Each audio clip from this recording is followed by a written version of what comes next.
Hello again, it's Catherine. I'm making several videos, so yes, I'm going to be wearing the same outfit.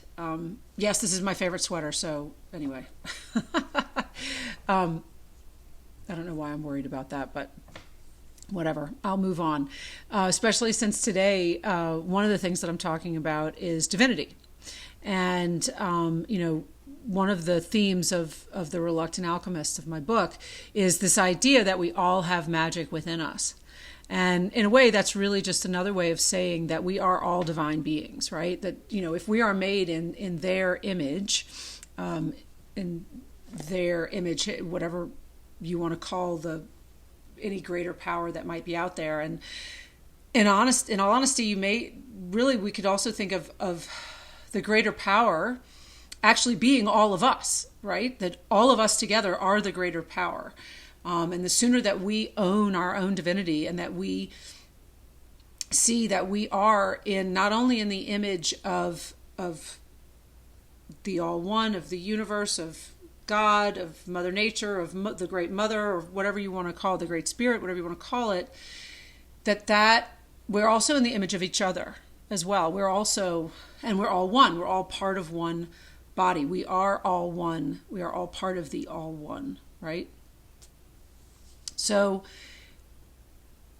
I think the problem comes, and the reason that we are reluctant alchemists often is because of the way that society has indoctrinated us, the way that we've been acculturated to believe that we need an interlocutor. There's my SAT word for the day. That we need someone between us and the divine in order to interpret messages, in order to understand, in order to see that. And we don't. We don't need anybody. We don't need a guru. We don't need, forgive me, a priest. We don't need anyone. We don't need anyone.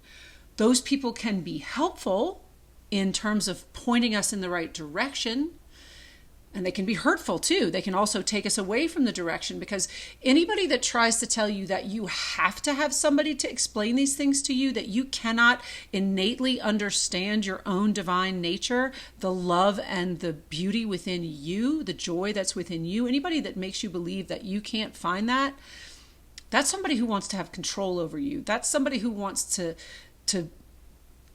keep you from getting where you would be happiest going, right? That's somebody who's looking for power and control. And I do think that it's really important that we understand that we actually do know, it's just like we innately know what the right thing is to do, even if we don't always do it. And when I say we, I do mean we. I am not perfect by any stretch, and those of you that know me well know that.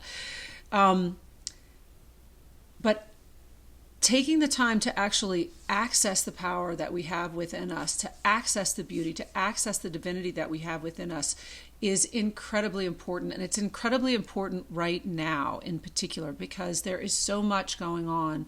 And the more that we can access our own joy, our own love, our own beauty, and then share that out with others, that light that we then shine allows them to see the light within themselves, right? That we can help each other light the way. But you don't need anyone else to tell you anything. You can ask for help. You can look for help. You can, there are certainly people that can guide you. But the main thing to remember is that it's already inside you. And the best way to find it is to do things that bring you joy. What makes you feel most like yourself? What brings you real happiness? What brings you joy? And it can be anything. It can be sports. It can be gardening. It can be hanging out with your kids. It could be walking your dog. It could be petting your cat. It can be running. It can be group sports. It can be yoga. It can be meditation. It can be writing. It can be dance. It can be music. It can be art. Visual art, any kind of art, any kind of expression. It can be performance. It can be theater. There's literally no limit. There are only the limits that we put on ourselves in that way. So what brings you joy? What really makes you happy? What makes you feel connected to yourself? What makes you feel connected to your inner child?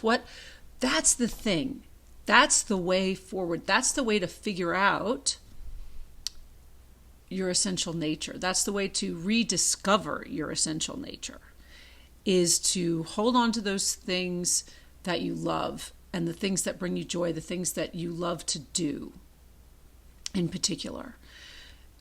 That's when you're in that moment, right? That's when you're in that slot. And that is when you are closest to your own divinity. That's when you find it.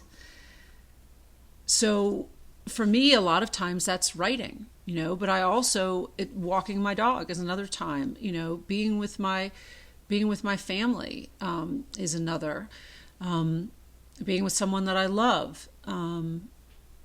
I don't necessarily get it from gardening. However, chopping wood makes me feel pretty good. We all have different things. We all have different ways. I've been writing poetry since I was a kid, and a lot of it really sucked. But you know what? I loved doing it, and it made me feel connected. I remember feeling like I wasn't even writing, that it was something else, was writing from within me. And I felt that way a lot of times writing this book too, that I wasn't even doing it half the time, that there was something coming through me, Leela Das, which we can talk more about later. But getting in touch with your own divinity, being true to yourself, figuring out what it is that brings you joy, that makes you feel connected to yourself, to nature, to the world around you, to other people. And that can be your work too, by the way. I don't want to discount that, because that's certainly true for me.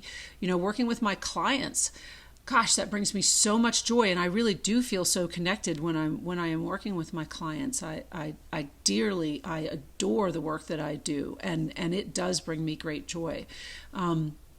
And so if you can find work that brings you joy, that's another way to do it. There's no recipe. There's no wrong way. So that's what I have for right now. I think I'm going to come in under 8 minutes. I'm trying to keep these short these days.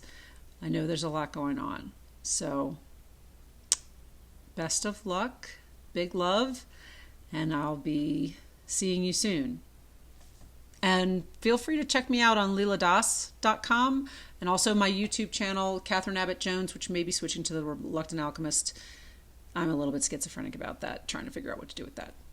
Anyway, but I'll find my way, right? Okay. Have a good one, guys. Love you. Bye.